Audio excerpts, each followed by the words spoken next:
Alam nyo ba na kahit nasa malayo kami ay pwede pa rin naming mamonitor ang aming negosyo kahit dito kami ngayon sa Gmall Digos. Yo, what's up? Ako nga pala si Jeff Cinco, isang entrepreneur at isa ring bagong content creator dito sa Davao del Sur.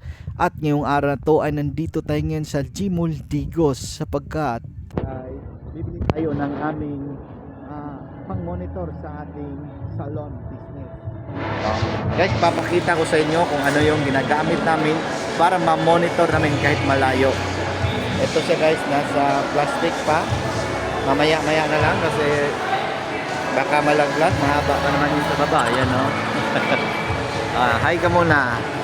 Hi. Galing pa kami ng Kinapawan at dumaan lang kami ngayon para naman may mabili kami nito. So, yan lang muna. Ipapakita ko sa inyo mamaya ang sikreto namin. Okay na lang pala. Ito guys, so.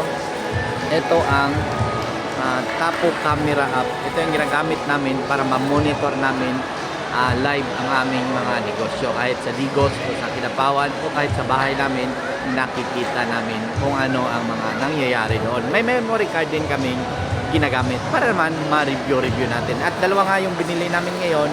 So, ilalagay namin to sa Kinapawan branch at ang isa doon sa stock room natin. At yan lang muna for today's video. Ako nga pala si Jeff Cinco, nagsasabing balik.